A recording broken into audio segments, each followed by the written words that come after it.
Good evening, and welcome to Punny Labs Theater. Special production that will be once a week, or at least until we are over this. We are going to attempt to read an AI-generated play brought to you by ChatGPT. What is this? It's an AI thing, artificial intelligence, computers that think or something. I do not understand any of that. But at any rate, I am the director, Durf the Dragon.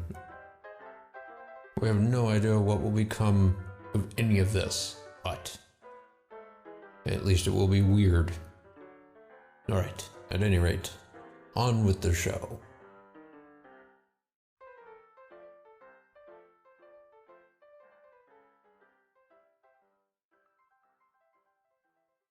Theatrical production is called The Great Escape Adventure.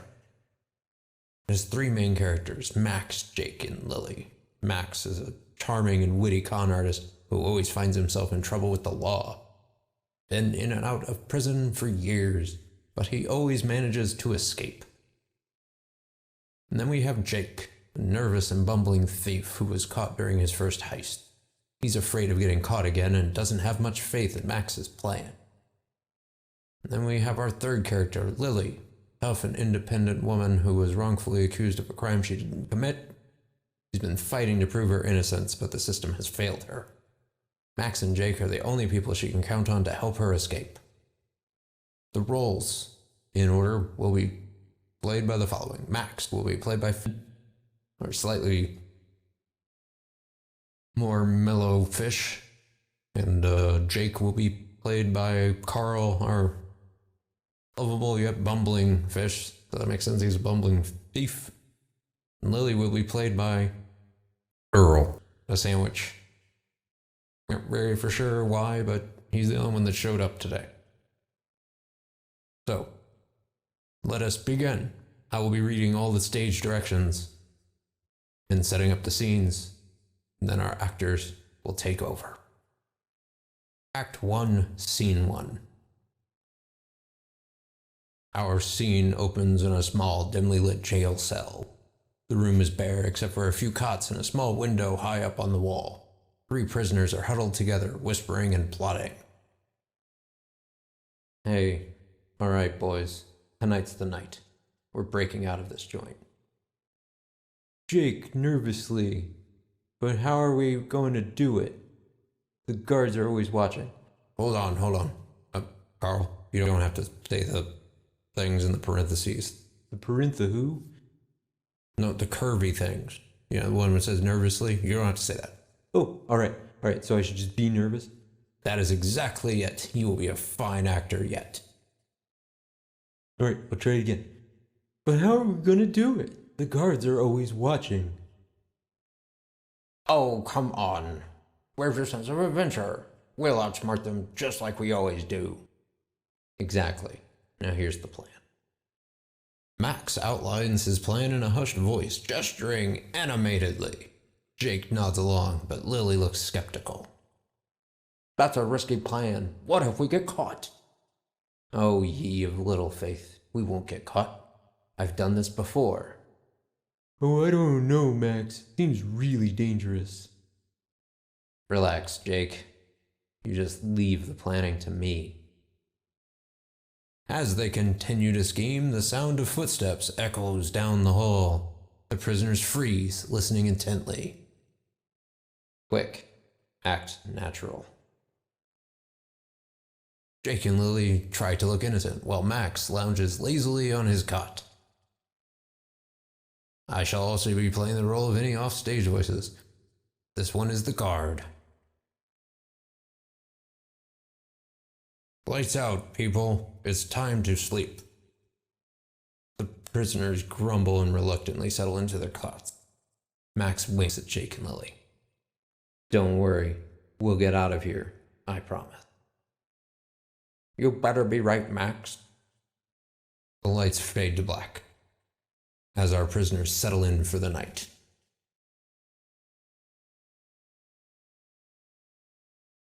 The sound of snoring fills the cell as the prisoners feign sleep. Everybody, you can feign snoring. Hop, hop, hop, hop, hop, hop, hop, hop, hop, hop, hop. Snore, snore. What's snoring? Ugh, never mind. After a few moments, Max starts to stir. All right, it's time.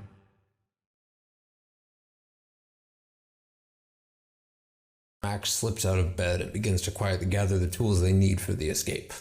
Jake and Lily watch nervously. We have no idea what these tools are. Oh well. Sure, we will figure it out if we are actually to perform this. I don't like this, Max. What if we get caught? Shh, Jake. We won't get caught. Just stick to the plan. Lily watches Max work with a mix of admiration and skepticism. Do you really think this will work? Trust me, Lily. I've done this before. Suddenly, the sound of footsteps echoes down the hall again. The prisoners freeze. The guard. Hey, what's going on in there?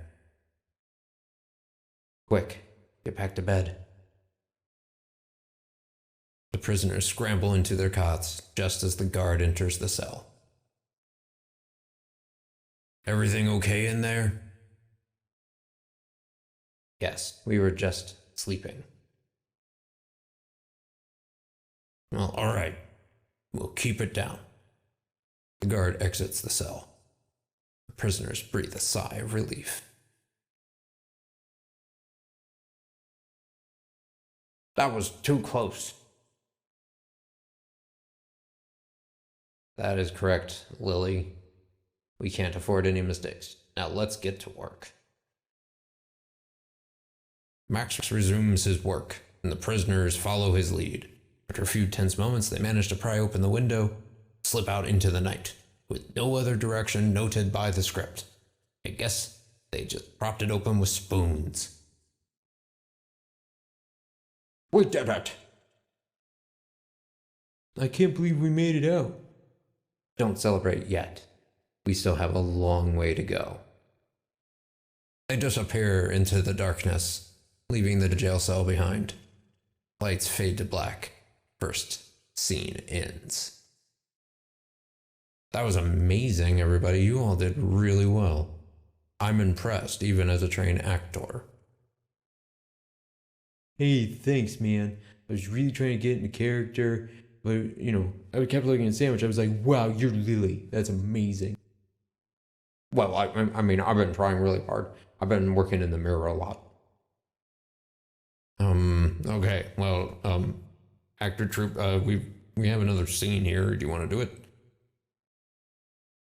Yeah, I guess so. I'm kind of feeling my character out. I can see what goes on here. Okay, we'll go farther. All right. Hit it, Durf. The prisoners are running through the streets, trying to avoid being caught. They stick to the shadows and move quickly, constantly looking over their shoulders. Harf, harf, harf. How much farther, Max? Just a few more blocks. I can't keep up. You have to keep up, Jake. We're not safe yet. As they round the corner, they run into a dead end. The street is blocked by a tall fence, and there's nowhere left to go. Great, now what? We climb the fence. But what if someone sees us? No one will see us if we're fast enough. The prisoners begin to climb the fence, grunting and straining as they pull themselves over the top. Just as they make it to the other side, a spotlight shines on them and an alarm starts blaring. Guard, stop, you're under arrest. The prisoners take off running, dodging obstacles and weaving through the streets. The guards are close behind, but they manage to stay just out of reach. We can't keep this up. We have to. We're almost there. They round a corner and they come face to face with a locked gate. Max quickly picks the lock. I don't know really how, but okay. And they slip through just as the guards catch up to them. We did it. Yeah, I can't believe we made it out. Thank you, Max. I couldn't have done it without you. It was nothing. Now let's just get out of here. They disappear into the night, triumphant and free. Lights fade to black as the scene ends. Wow, this is surprisingly better than I thought it would be. I'm impressed at all of you. You are better actors than I thought, even though the script is a little weird. Well, I mean, that's okay. We're used to the weird. Yeah, that's true. That's all we do. Oh, well, yeah, I guess so. You were ready for this your entire career. Well, good job. All right, one more scene and this act is over. We will then take stock. Act 1, Scene 3. Prisoners are hiding out in a secluded alleyway, catching their breath and taking stock of their situation. That was insane. Yes, I cannot believe we made it out alive. Told you we could do it. Yeah, you did. So what next? We need to lay low for a while. Sure we are not being followed.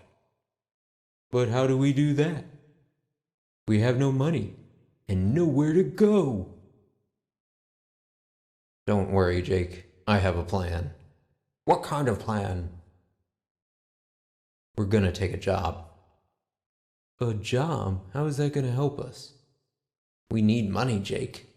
And a job will give us cover. Make us look like we belong here. That's actually a pretty smart idea. Yeah, Max, you always know what to do. Thanks, Jake.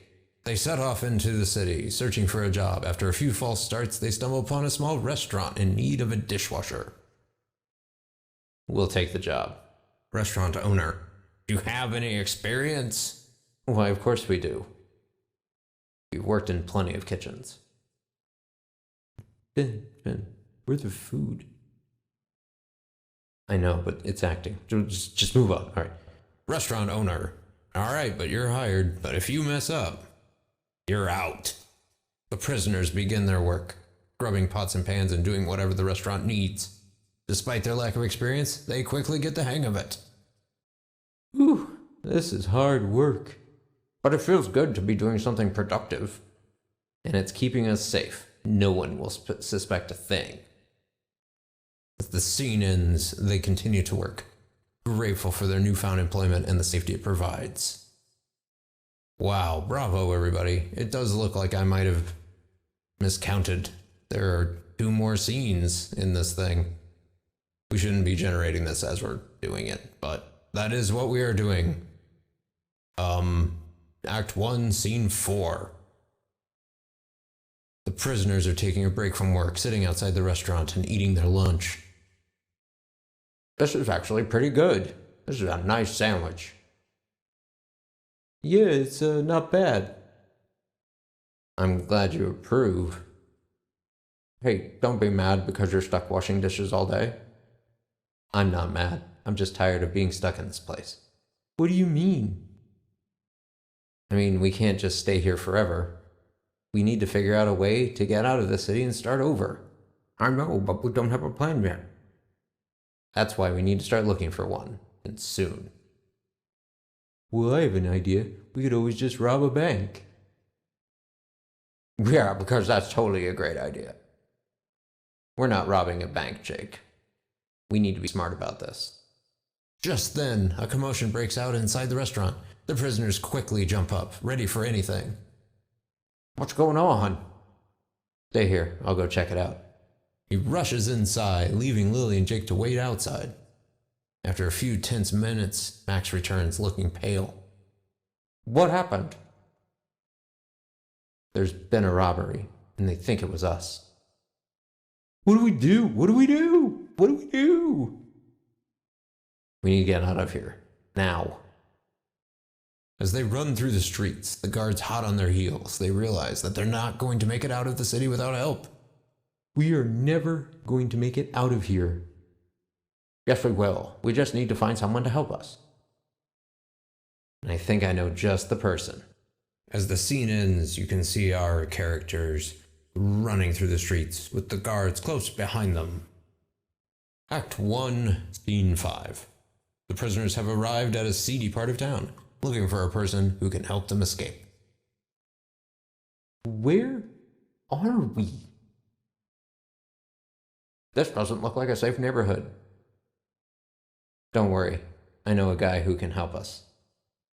They enter a dimly lit bar, filled with rough-looking characters. The bartender, a burly man with a scar over his eye, looks up as they approach. Bartender. What do you want? We need to speak to Charlie. Charlie? What makes you think he'll talk to you? I think this should convince him, as I pull a piece of change out of my pockets. I guess we'll fix that in wardrobe. I don't have any pockets, nor do I have any change. At any rate, I think this should convince. The bartender eyes the object warily, then nods and disappears into the back of the bar. After a few tense moments, he returns with Charlie, a wiry man with a quick smile and a dangerous gleam in his eye. Oh no, we need a new character. All right. I'm just hey, Chomps a lot. You coming? Hey everybody, how's it going? We need you in character quickly. Oh, okay, serious acting. All right, here we go. Charlie, got it. What do you want? We need your help. We're trying to escape the city, and we need someone to help get us out. And why should I help you? Well, if you don't, we'll be forced to serenade you with our terrible singing voices. Yeah, we've been told we're like nails on a chalkboard. And if that doesn't work, we'll unleash Max's terrible dance moves. All right. You've convinced me. And we can pay you too. Oh, all right. I'll definitely help you now, but you better not be lying to me. As the scene ends, they make a deal with Charlie and prepare for their escape. Jokes and laughter keeping their spirits high, but little do they know, danger is lurking just around the corner, waiting to strike. Well done, everybody. This is not completely the disaster that I was hoping it to be. This isn't too bad. Well, we shall see how Act 2 goes next week on Not Punny Theater.